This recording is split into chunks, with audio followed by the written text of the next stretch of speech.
Bonjour et bienvenue dans la chaîne de Mathématiques Sciences. Aujourd'hui, je vais prendre et expliquer une nouvelle vidéo, qui est une vidéo donc tout simplement pour les premiers en spécialité physique-chimie, sur le thème numéro 1 de la constitution et de la transformation de la matière. Et donc dans cette toute nouvelle vidéo, qui arrive avec un peu de décalage, normalement c'était pas prévu qu'elle arrive là, mais bon, avec tout le retard que j'ai cumulé, on fait ce qu'on peut. Du coup, on va s'intéresser à la matière à l'échelle microscopique. Ok. Jusque là, on s'était intéressé à la matière à l'échelle macroscopique. On avait compté des entités chimiques qu'il pouvait avoir dans une espèce chimique, par exemple un verre d'eau. Donc, on a fait des calculs de quantité de matière. Mais également, donc, on a vu la matière au sein des réactions chimiques, telles que par exemple l'oxydoréduction ou encore même des réactions de titrage. Et on avait même suivi leur avancement. Là, maintenant, on va s'intéresser à la matière à l'échelle microscopique.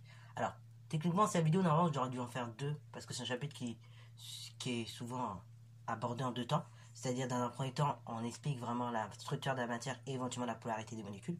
Puis ensuite, on explique vraiment les propriétés de la matière. Bon, honnêtement, pour vous dire une vérité, bon, je préfère que le chapitre il soit mis dans un seul bloc, puisque certes, oui, il y a beaucoup de choses. C'est pour ça que la vidéo risque d'être un peu longue au départ. Mais néanmoins, certes, il y a beaucoup de choses, mais c'est plus logique en fait quand on fait en un seul bloc le chapitre. Tandis que si on fait en deux blocs, bon, c'est un peu moins logique en général, ok. Voilà. Puisque là, vraiment, les deux chapitres ils se complètent et bon. Et c'est plus logique d'en faire un, voilà. Tandis qu'un deux comme ça, bon, c'est bof. Donc pour ce faire, dans un premier temps, nous allons parler de la matière et plus précisément de sa structure à l'échelle microscopique. À l'échelle microscopique, la matière justement va être composée de diverses entités. Par exemple, ça peut être des molécules, c'est-à-dire donc des édifices composés d'atomes qui vont être reliés les uns par rapport aux autres grâce à des liaisons covalentes. Ok. Mais également donc la matière elle peut être constituée d'ions monoatomiques, c'est-à-dire donc d'atomes ayant perdu un ou plusieurs électrons ou même gagné un ou plusieurs électrons.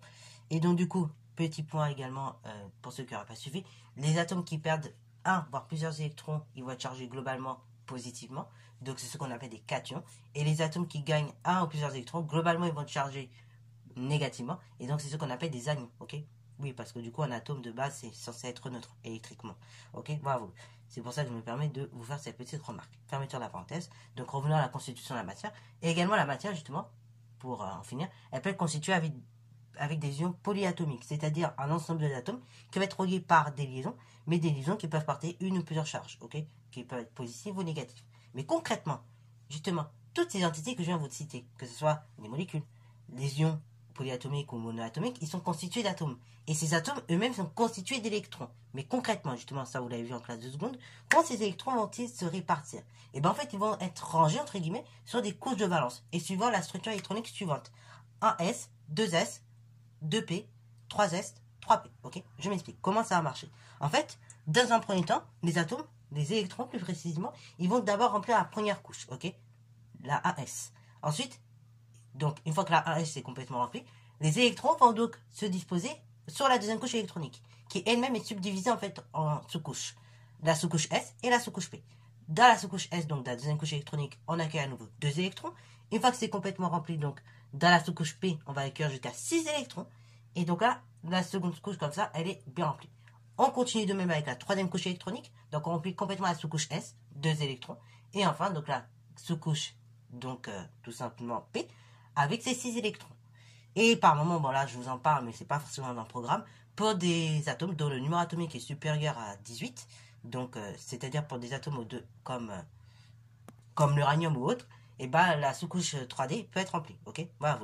Bon, en général, nous pour les atomes qu'on va étudier, donc de l'hydrogène à l'argon, ce sera très rare qu'on remplisse cette fameuse sous-couche, ok. Voilà.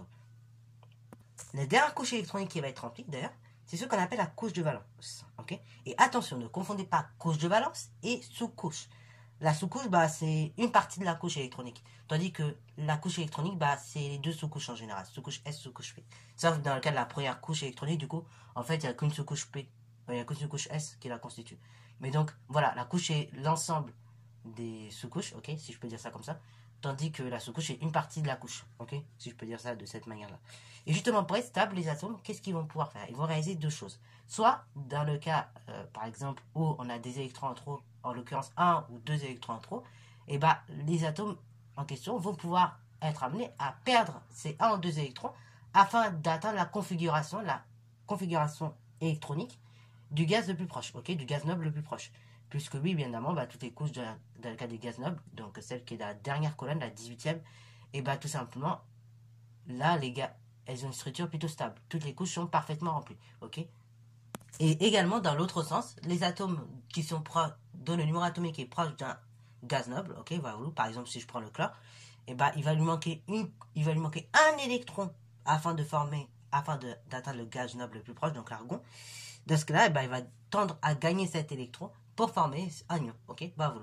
Donc, comme ça, les atomes ils peuvent gagner ou perdre des électrons afin d'atteindre la configuration du gaz noble le plus proche, ok, ou bien par moment, ils vont partager justement des électrons de valence, tout simplement, en réalisant des molécules, donc avec des liaisons, ok, Alors concrètement, justement, ces phénomènes-là, donc la composition, la structure électronique de l'atome va nous aider à voir justement le schéma de Lewis de celui-ci.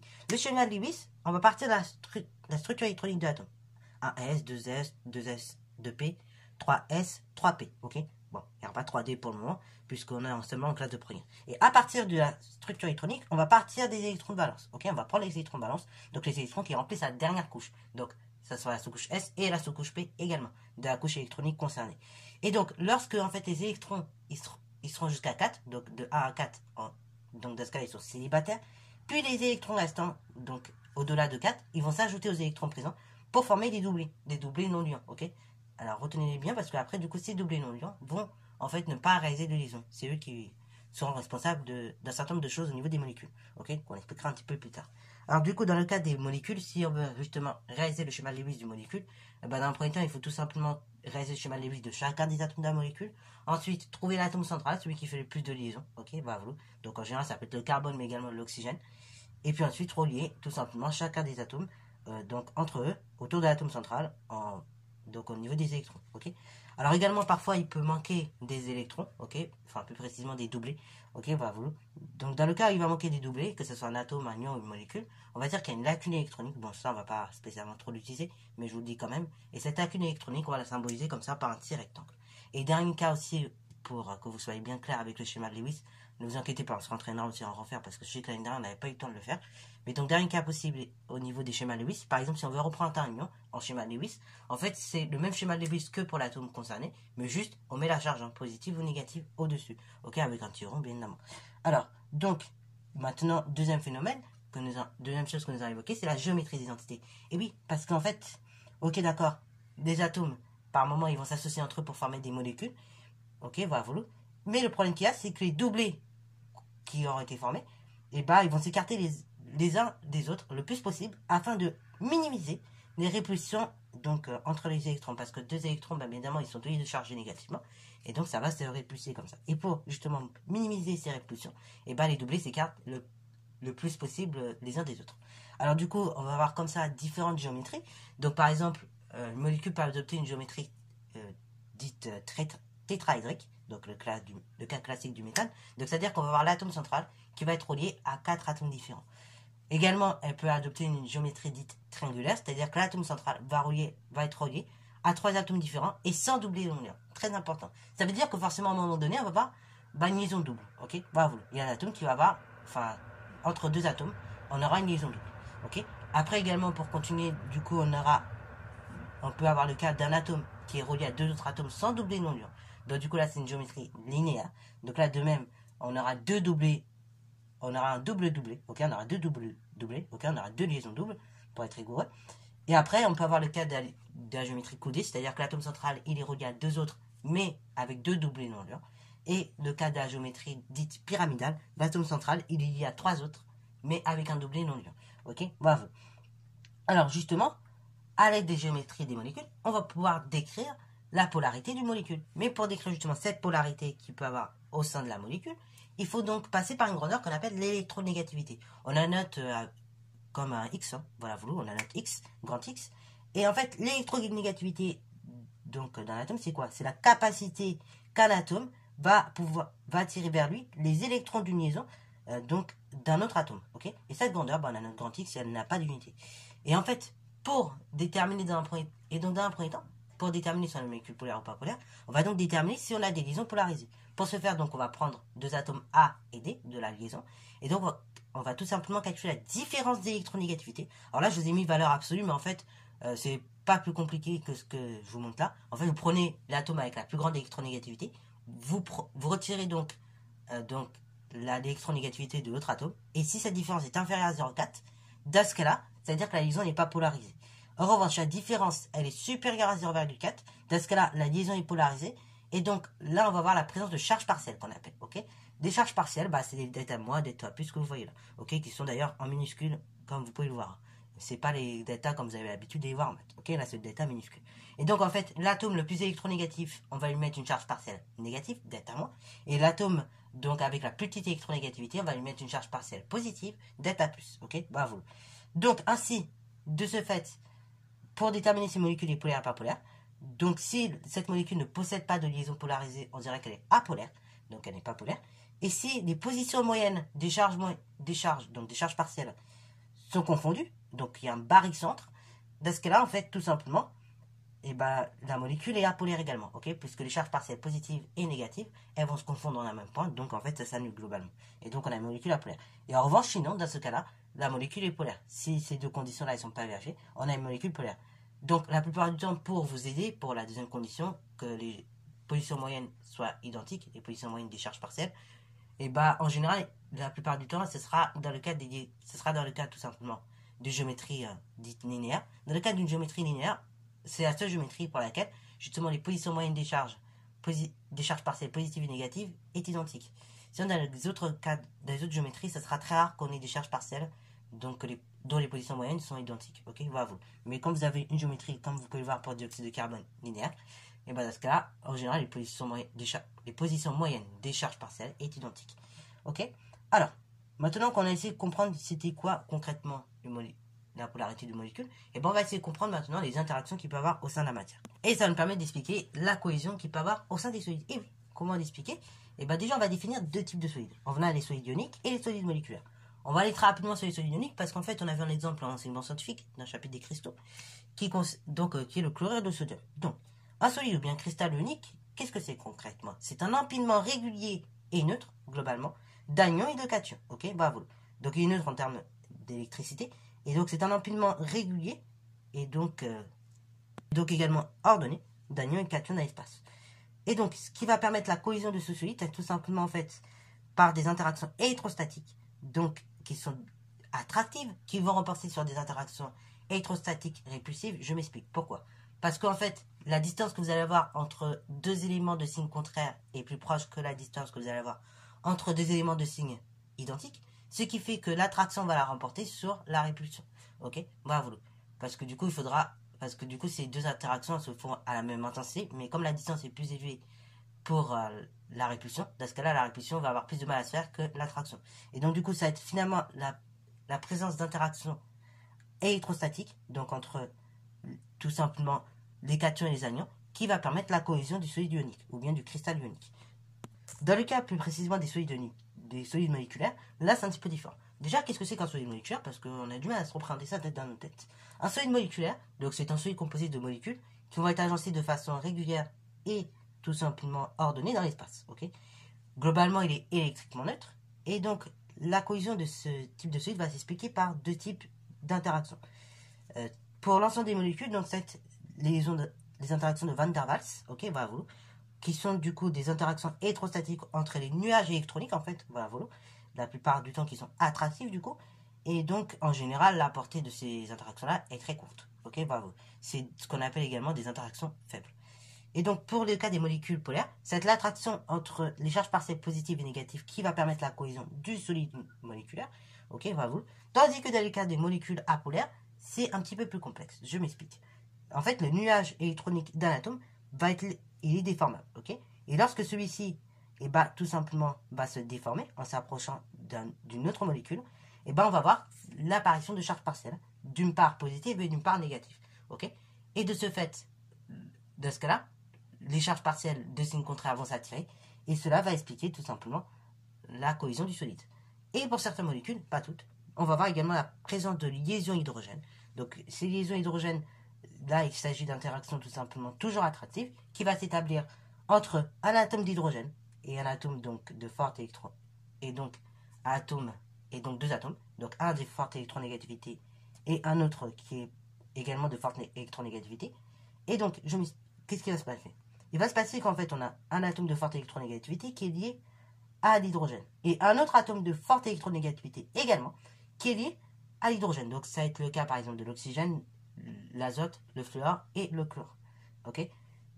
Et donc là, dans certains cas, on va voir justement cette liaison hydrogène, ou bien également on appelle ça un pont hydrogène.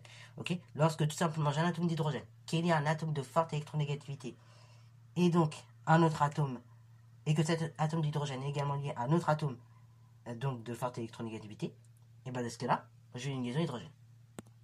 C'est le cas par exemple de la glace. Donc dans le cas donc cet atome d'hydrogène, il va être lié avec un atome d'oxygène, et également il va être lié avec un autre atome d'oxygène de part et d'autre.